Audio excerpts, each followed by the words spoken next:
নমস্কার, অরুন্ধতির ইউটিউব চ্যানেলে আপনাদের স্বাগত। আজ আমি শরৎচন্দ্র চট্টোপাধ্যায়ের মহেশ গল্পটি পাঠ করে শোনাচ্ছি। গ্রামের নাম কাশীপুর। গ্রাম ছোট, জমিদার আরও ছোট। তবু দাপটে তার প্রজারা টু শব্দটি করিতে পারে না, এমনই প্রতাপ। ছোট ছেলের জন্মতিথি পূজা। পূজা সারিয়া তর্করত্ন দ্বিপ্রহর বেলায় বাটি ফিরিতেছিলেন। বৈশাখ শেষ হইয়া আসে, কিন্তু মেঘের ছায়াটুকু কোথাও নাই। অনাবৃষ্টির আকাশ হইতে যেন আগুন ঝরিয়া পড়িতেছে। সম্মুখের দিগন্তজোড়া মাঠখানা জ্বলিয়া পুড়িয়া ফুটি ফাটা হইয়া আছে, আর সেই লক্ষ ফাটল দিয়া ধরিত্রীর বুকের রক্ত নিরন্তর ধোঁয়া হইয়া উড়িয়া যাইতেছে। অগ্নিশিখার মতো তাহাদের সর্পিল ঊর্ধ্বগতির প্রতি চাহিয়া থাকিলে মাথা ঝিমঝিম করে, যেন নেশা লাগে। ইহারি সীমানায় পথের ধারে গফুর জোলার বাড়ি। তাহার মাটির প্রাচীর পড়িয়া গিয়া প্রাঙ্গণে আসিয়া পথে মিশিয়াছে, এবং অন্তঃপুরের লজ্জা সম্ভ্রম পথিকের করুণায় আত্মসমর্পণ করিয়া নিশ্চিত হইয়াছে। পথের ধারে একটা পিটালি গাছের ছায়ায় দাঁড়াইয়া তর্করত্ন উচ্চ কণ্ঠে ডাক দিলেন, ওরে ও গফুর। তর্করত্ন বলিলেন, সকালে যাবার সময় দেখে গেছি বাঁধা, দুপুরে ফেরার পথে দেখছি তেমন ঠায় বাঁধা। গোহত্যা হলে যে কর্তা তোকে জ্যান্ত কবর দেবে, সে বামুন নয়। কি করব বাবা ঠাকুর, বড় লাচারে পড়ে গেছি। কদিন থেকে গায়ে জ্বর, দড়ি ধরে যে দুঘুঁটো খাইয়ে আনবো তা মাথা ঘুরে পড়ে যাই। তবে ছেড়ে দে না, আপনি চড়াই করে আসুক। কোথায় ছাড়বো বাবা ঠাকুর, লোকের ধান এখনো সব ঝাড়া হয়নি। খামারে পড়ে খড় এখনো গাদি দেওয়াই হয়নি। মাঠের আলগুলো সব জ্বলে গেল, কোথাও এক মুঠো ঘাস নেই।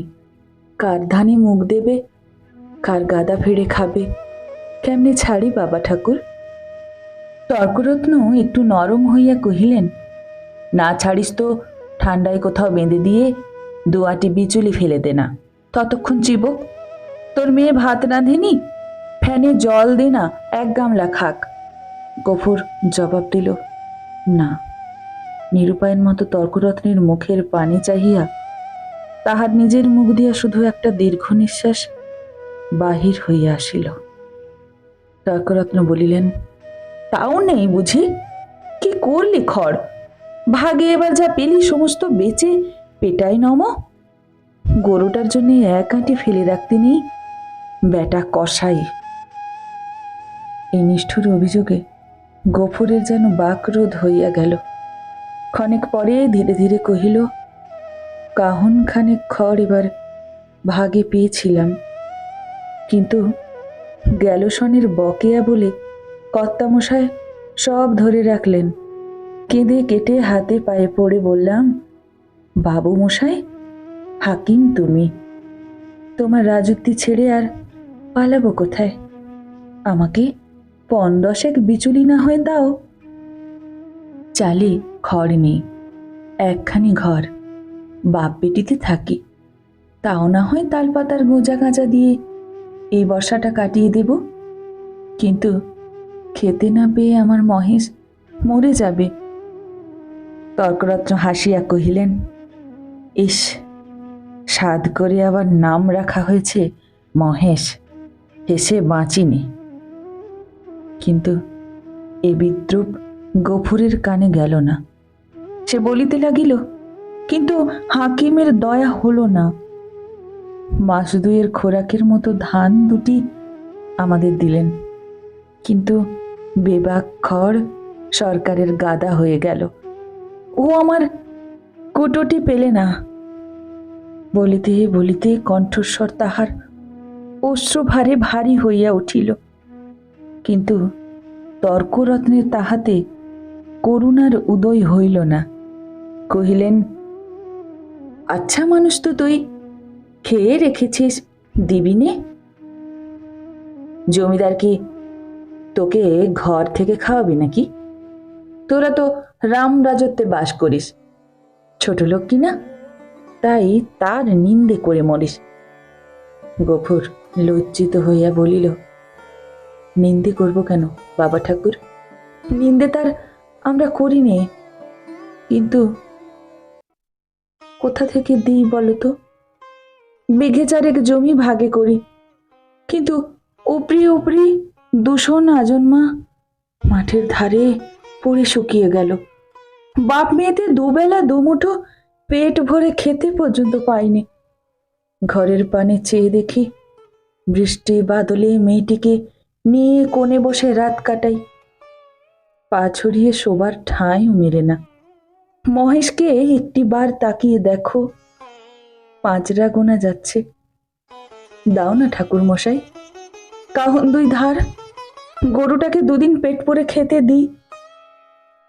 বলিতে বলিতেই সে ধপ করিয়া ব্রাহ্মণের পায়ে কাছে বসিয়া পড়িল।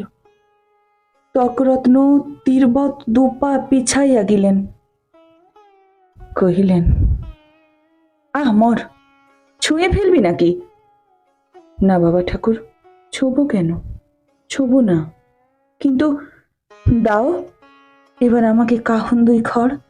তোমার চারটে গাদা সেদিন দেখে এসেছি, এ কটি দিলে তুমি টেরও পাবে না।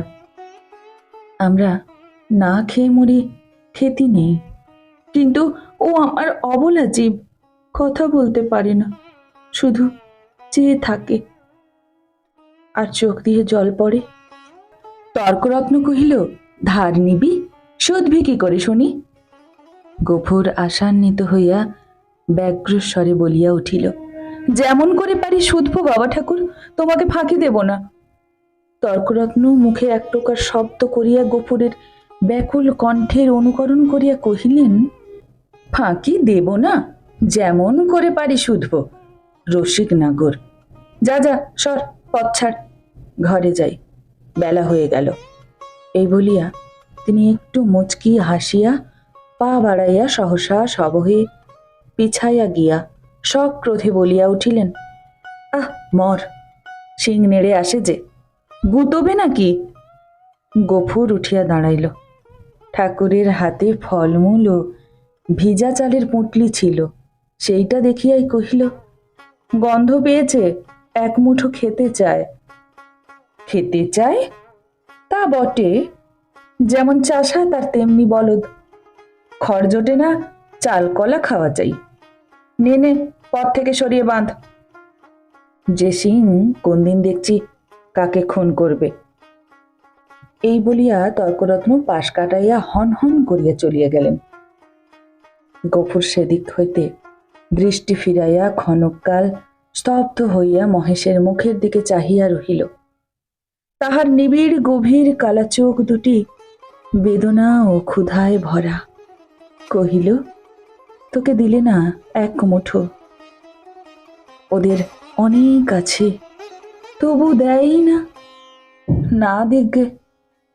তাহার গলা বুঝিয়া আসিল, তারপর চোখ দিয়া টপ টপ করিয়া জল পড়িতে লাগিল। কাছে আসিয়া নীরবে ধীরে ধীরে তাহার গলায়, মাথায়, পিঠে হাত বুলাইয়া দিতে দিতে চুপি চুপি বলিতে লাগিল, মহেশ, তুই আমার ছেলে, তুই আমার 8 সন প্রতিপালন করে বুড়ো হয়েছিস। তোকে আমি পেট পুরে খেতে দিতে পারিনি, কিন্তু তুই তো জানিস তোকে আমি কত ভালোবাসি। মহেশ প্রত্যুত্তরে শুধু গলা বাড়াইয়া আর আমি চোখ বুঝিয়া রইল। গফুর চোখের জল গরুটার পিঠের ওপর রগড়াইয়া মুছিয়া ফেলিয়া তেমনি অস্ফুটে কহিতে লাগিল, জমিদার তোর মুখের খাবার কেড়ে নিলে। শ্মশান ধারে গায়ের যে গোচরটুকু ছিল, তাও পয়সার লোভে জমা বিলি করে দিল। এই 2 বছর তোকে কেমন করে বাঁচিয়ে রাখি বল? ছেড়ে দিলে তুই পরের গাদা ফেড়ে খাবি, মানুষের কলা গাছে মুখ দিবি। তোকে নিয়ে আমি কি করি? গায়ে আর তোর জোরও নেই। দেশের কেউ তোকে চায় না। লোকে বলে তোকে গোহাটায় বেচে ফেলতে।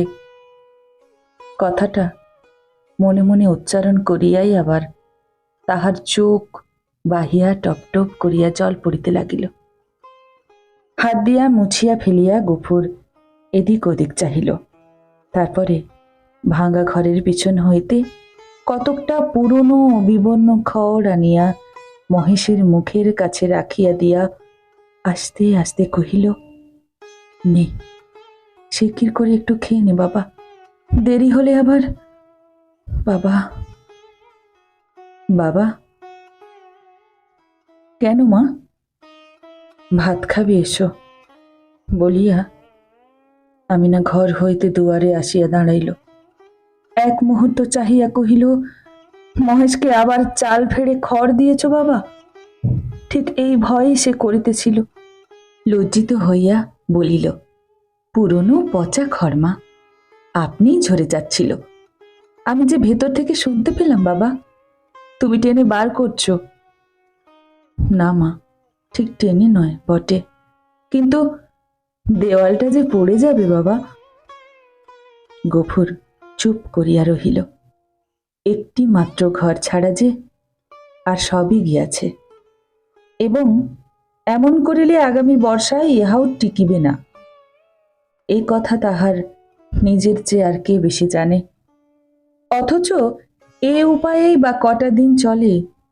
মেয়ে কহিল, হাত ধুয়ে ভাত খাবে এসো বাবা, আমি বেড়ে দিয়েছি। গফুর কহিল, ফ্যানটুকু দে তোমা, একেবারে খাইয়ে দিয়ে যাই। ফ্যান? ফ্যান যে আজ নেই বাবা, হাঁড়িতেই মরে গেছে। নেই? গফুর নীরব হইয়া রহিল। দুঃখের দিনে এটুকুও যে নষ্ট করা যায় না, এই 10 বছরের মেয়েটাও তাহা বুঝিয়াছে। হাত ধুইয়া সে ঘরের মধ্যে গিয়ে দাঁড়াইল। একটা পিতলের থালায় পিতার সাকান্ন সাজাইয়া দিয়া কন্যা নিজের জন্য একখানি মাটির সানকিতে ভাত বাড়িয়া লইয়াছে। চাহিয়া চাহিয়া গফুর আস্তে আস্তে কহিল, আমিনা, আমার গায়ে যে আবার শীত করে মা, জ্বর গায়ে কি খাওয়া ভালো? আমিনা উদ্বিগ্ন মুখে কহিল, কিন্তু তখন যে বললে বড় খিদে পেয়েছে। তখন তখন হয়তো জ্বর ছিল না মা। তাহলে তুলে রেখে দিই, সাঁঝের বেলায় খেও। গফুর মাথা নাড়িয়ে বলিল, কিন্তু ঠান্ডা ভাত খেলে যে অসুখ বাড়বে আমিনা। আমিনা কহিল, তবে? গফুর কত কি যেন চিন্তা করিয়া হঠাৎ এই সমস্যার মীমাংসা করিয়া ফেলিল। কহিল, এক কাজ কর না মা, মহেশকে না হয় ধরে দিয়ায়, তখন রাতের বেলা আমাকে এক মুঠো ফুটিয়ে দিতে পারবি নে। আমিনা? প্রত্যুত্তরে আমিনা মুখ তুলিয়া ক্ষণকাল চুপ করিয়া পিতার মুখের প্রতি চাহিয়া রহিল। তারপরে মাথা নিচু করিয়া ধীরে ধীরে ঘাড় নাড়িয়া কহিল, পারবো বাবা। গফুরের মুখ রাঙা হইয়া উঠিল। পিতা ও কন্যার মাঝখানে এই যে একটুখানি ছলনার অভিনয় হইয়া গেল, তাহা এই দুটি প্রাণী ছাড়া আর কেউ একজনও বোধ করি অন্তরিক্ষে থাকিয়া লক্ষ্য করিলেন। 5-7 দিন পরে একদিন পীড়িত গফুর চিন্তিত মুখে দাওয়ায় বসিয়াছিল। তাহার মহেশ কাল হইতে এখনো পর্যন্ত ঘরে ফিরে নাই। নিজে সে শক্তিহীন, তাই আমিনা সকাল হইতেই সর্বত্র খুঁজিয়া বেড়াইতেছে। পড়ন্ত বেলায় সে ফিরিয়া আসিয়া বলিল, শুনেছ বাবা, মানিক ঘোষেরা মহেশকে আমাদের থানায় দিয়েছে।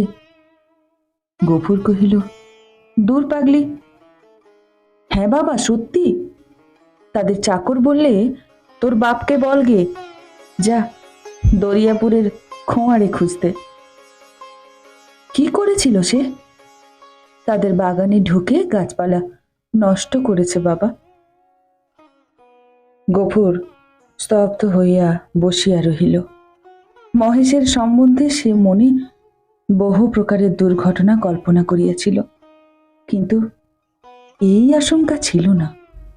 সে যেমন নিরীহ তেমনি গরিব, সুতরাং প্রতিবেশী কেহ তাহাকে এত বড় শাস্তি দিতে পারে এ ভয়ে তাহার নাই। বিশেষত মানিক ঘোষ, গো-ব্রাহ্মণে ভক্তি তাহার এই অঞ্চলে। মেয়ে কহিল, বেলা যে পড়ে এলো বাবা, মহেশকে আনতে যাবে না? গফুর বলিল, না। কিন্তু তারা যে বললে 3 দিন হলেই পুলিশের লোকে তাকে গোহাটায় বেচে ফেলবে। গফুর কহিল, ফেলুককে, গোহাটা বস্তুটা যে ঠিক কি আমি না তাহা জানত না, কিন্তু মহেশের সম্পর্কে উহার উল্লেখ মাত্রে তাহার পিতা যে কিরূপ বিচলিত হইয়া উঠিত ইহা সে বহুবার লক্ষ্য করিয়াছে। কিন্তু আজ সে আর কোনো কথা না কহিয়া আস্তে আস্তে চলিয়া গেল। রাত্রের অন্ধকারে লুকাইয়া গফুর বংশীর দোকানে আসিয়া কহিল, খুড়ো, 1 টাকা দিতে হবে। এই বলিয়া সে তাহার পিতলের থালাটি বসিবার মাচার নিচে রাখিয়া দিল। এই বস্তুটির ওজন ইত্যাদি বংশীর সুপরিচিত। বছর 2 মধ্যে সে 12-5 ইহাকে বন্ধক রাখিয়া একটা করিয়া টাকা দিয়াছে। অতএব আজও আপত্তি করিল না। পরদিন যথাস্থানে আবার মহেশকে দেখা গেল।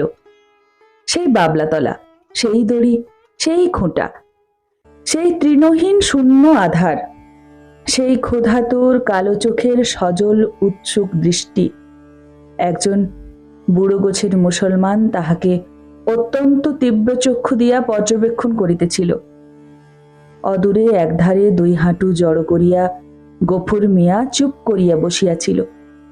পরীক্ষা শেষ করিয়া বুড়ো চাদরের খুঁট হইতে ভাঁজ খুলিয়া বারবার মসৃণ করিয়া লইয়া তাহার কাছে গিয়া কহিল, আর ভাঙব না, এই পুরোপুরি দিলাম, নাও।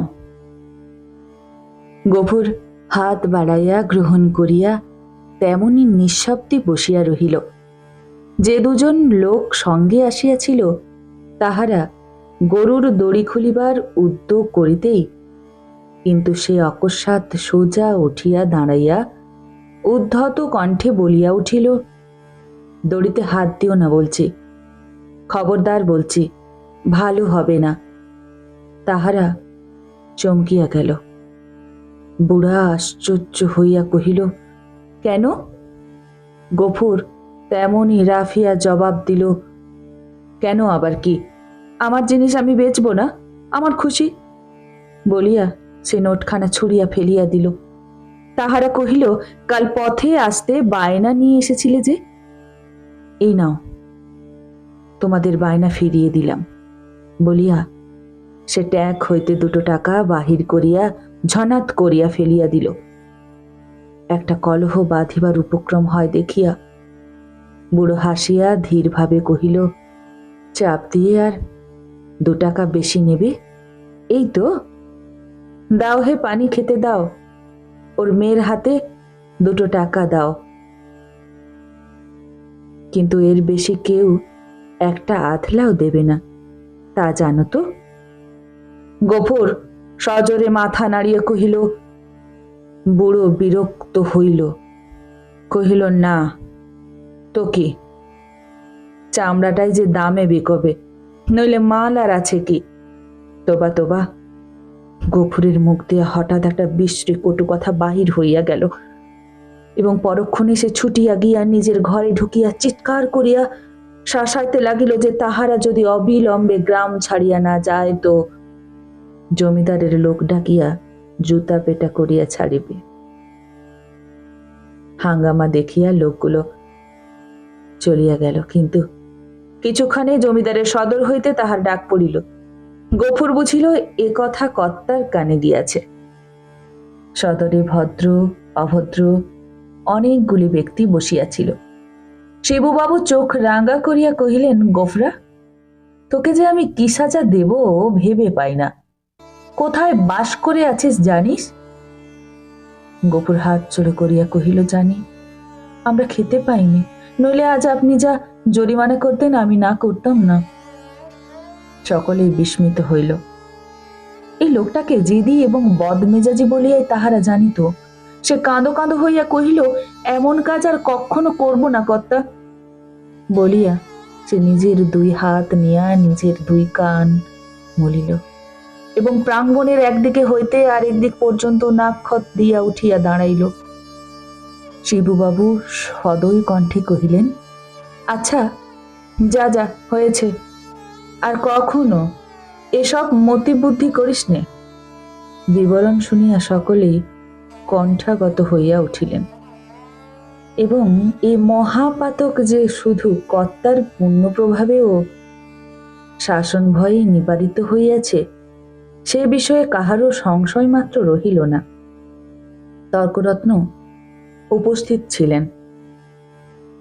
তিনি গো শব্দের শাস্ত্রীয় ব্যাখ্যা করিলেন এবং যে জন্য এই ধর্মজ্ঞানহীন ম্লেচ্ছ জাতিকে গ্রামের ত্রিসীমানায় বসবাস করিতে দেওয়া নিষিদ্ধ তাহা প্রকাশ করিয়া সকলের জ্ঞান ও নেত্র বিকশিত করিয়া দিলেন। গফুর একটা কথায় জবাব দিল না। যথার্থ প্রাপ্য মনে করিয়া অপমান ও সকল তিরস্কার সবিনয়ে মাথা পাতিয়া লইয়া প্রসন্ন চিত্তে ঘরে ফিরিয়া আসিল।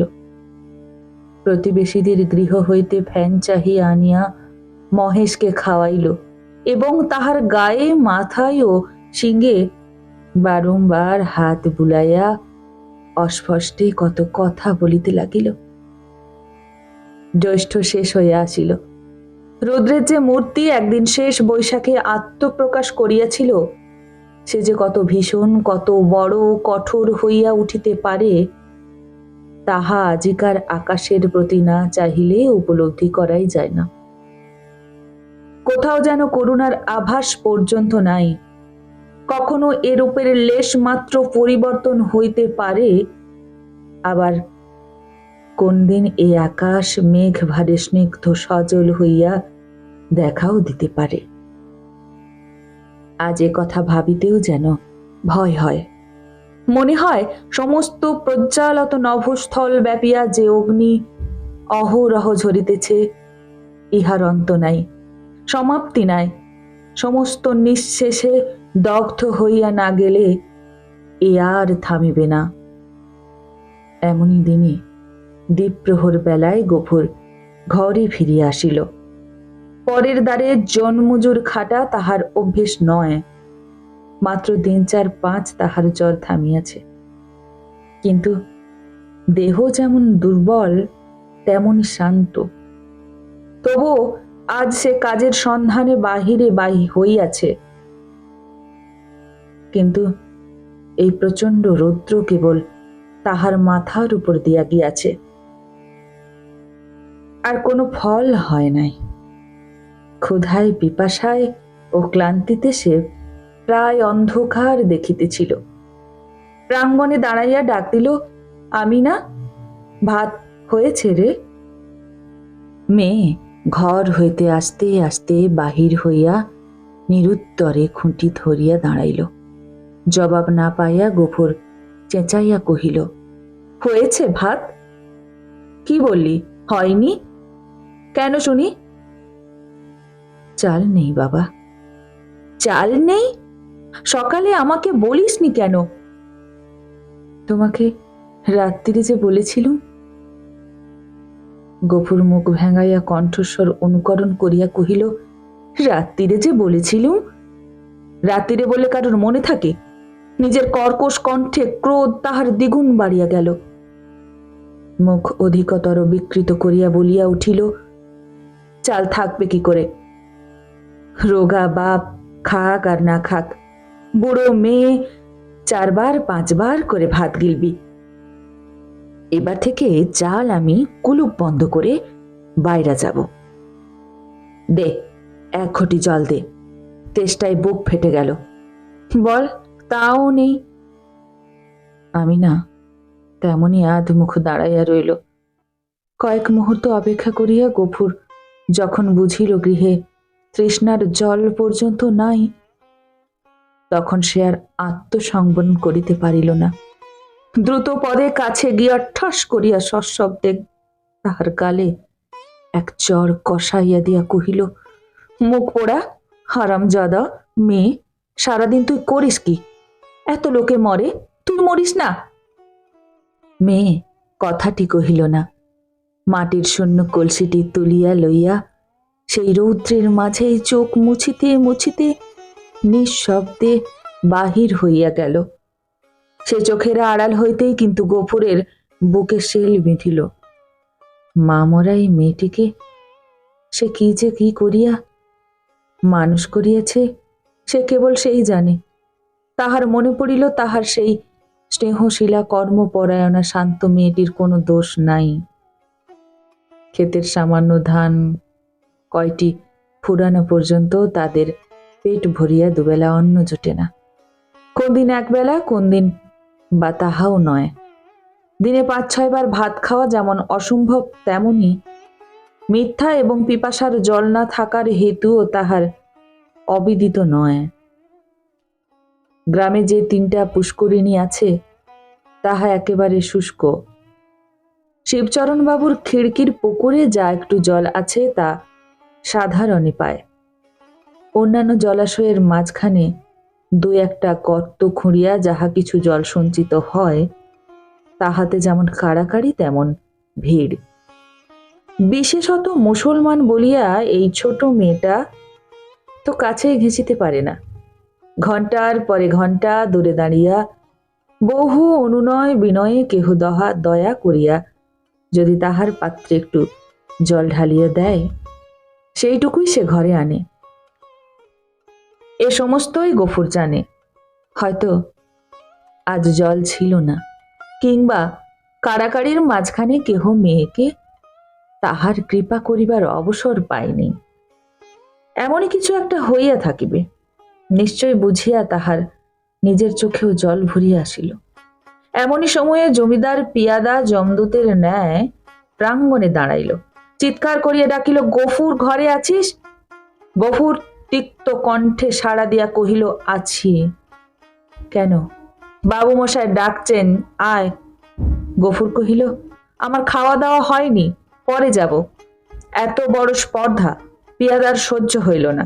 সে কুৎসিত একটা সম্বোধন করিয়া কহিল, বাবুর হুকুম, জুতো মারতে মারতে টেনে নিয়ে যেতে।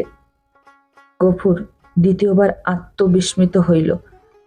সেও একটা দুর্বাক্য উচ্চারণ করিয়া কহিল, মহারানীর রাজত্বে কেউ কারোর গোলাম নয়, খাজনা দিয়ে বাস করি, আমি যাব না। কিন্তু সংসারে এত ক্ষুদ্রের এত বড় দোহাই দেওয়া শুধু বিফল না, বিপদের কারণ। রক্ষা এই যে এত ক্ষীণ কণ্ঠ এত বড় কানে গিয়া পৌঁছায় না, না হইলে তাহার মুখের অন্ন ও চোখের নিদ্রা 2 ঘুচিয়া যাইত। তাহার পরে কি ঘটিল বিস্তারিত করিয়া বলার প্রয়োজন নাই। কিন্তু ঘণ্টাখানেক পরে যখন সে জমিদারের সদর হইতে ফিরিয়া ঘরে গিয়া নিঃশব্দ শুইয়া পড়িল, তখন তাহার চোখ মুখ ফুলিয়া উঠিয়াছে। তাহার এত বড় শাস্তির হেতু প্রধানত মহেশ। গফুর বাটি হইতে বাহির হইবার পরে সেও দড়ি ছিঁড়িয়া বাহির হইয়া পড়ে এবং জমিদার প্রাঙ্গণে ঢুকিয়া ফুল গাছ খাইয়াছে। ধান শুধাইতেছিল, তাহা ফেলিয়া ছড়াইয়া নষ্ট করিয়াছে। পরিশেষে ধরিবার উপক্রম করায় বাবুর ছোট মেয়েকে ফেলিয়া দিয়া পলায়ন করিয়াছে।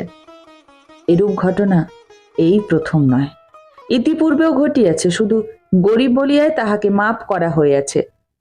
পূর্বের মতো এবারও সে আসিয়া হাতে পায়ে পড়িলে হয়তো ক্ষমা করা হইত, কিন্তু সে যে কর দিয়া বাস করে বলিয়া কাহারও গোলাম নয় বলিয়া প্রকাশ করিয়াছে। প্রজার মুখের এত বড় স্পর্ধা জমিদার হইয়া শিবচরণ বাবু কোনো মতেই সহ্য করিতে পারেন নাই। সেখানে সে প্রহার ও লাঞ্ছনার প্রতিবাদ মাত্র করে নাই, সমস্ত মুখ বুঝিয়া সহিয়াছে। ঘরে আসিয়াও সে তেমন নিঃশব্দে পড়িয়া রহিল। ক্ষুধা তৃষ্ণার কথা তাহার মনে আর ছিল না, কিন্তু বুকের ভিতরটা যেন বাহিরের মধ্যাহ্ন আকাশের মতোই জ্বলিতে লাগিল।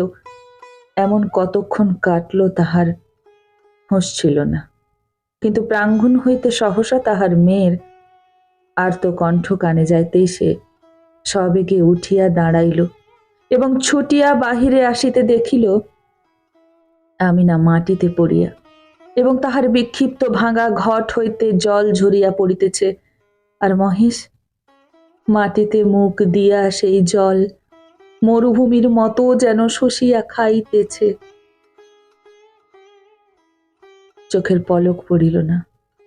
গফুর দিক বিদিক জ্ঞান শূন্য হইয়া গেল। মেরামত করিবার জন্য কাল সে তাহার লাঙ্গলের মাথাটা খুলাইয়া রাখিয়াছিল, তাহাই দুই হাতে গ্রহণ করিয়া সে মহেশের অবনত মাথার ওপর সজোরে আঘাত করিল।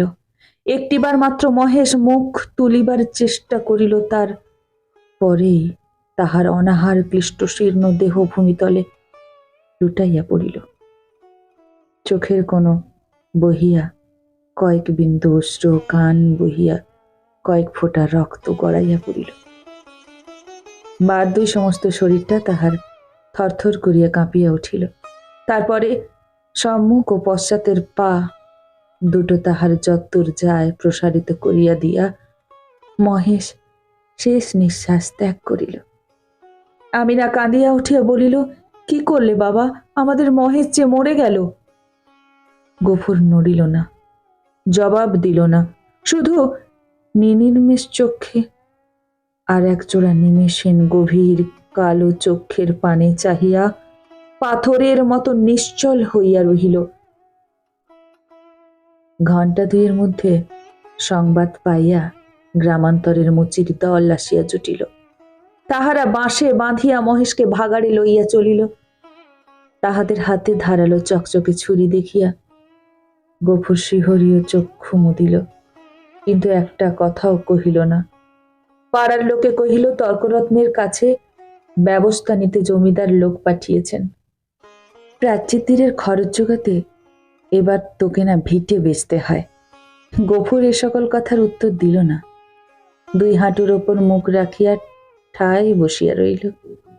অনেক রাত্রে গফুর মেয়েকে তুলিয়া কহিল, আমিনা, চল আমরা যাই।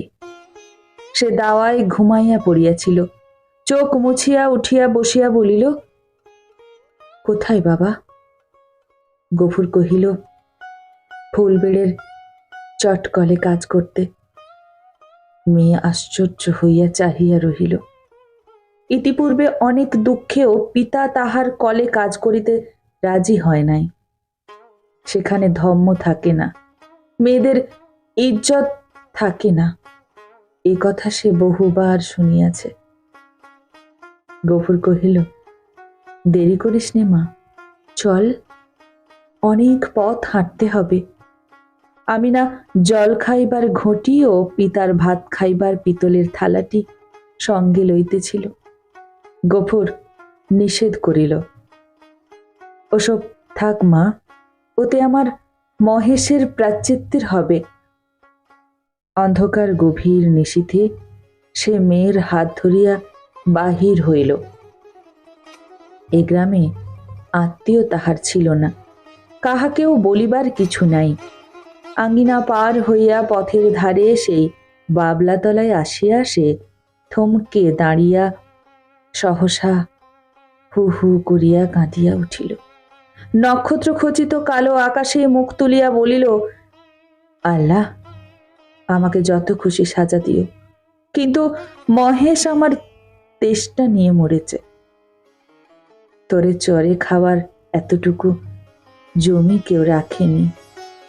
যে তোমার দেওয়া মাঠের ঘাস, তোমার দেওয়া তেষ্টার জল তাকে খেতে দেয়নি, তার কসুর তুমি যেন কখনো মাপ করো না।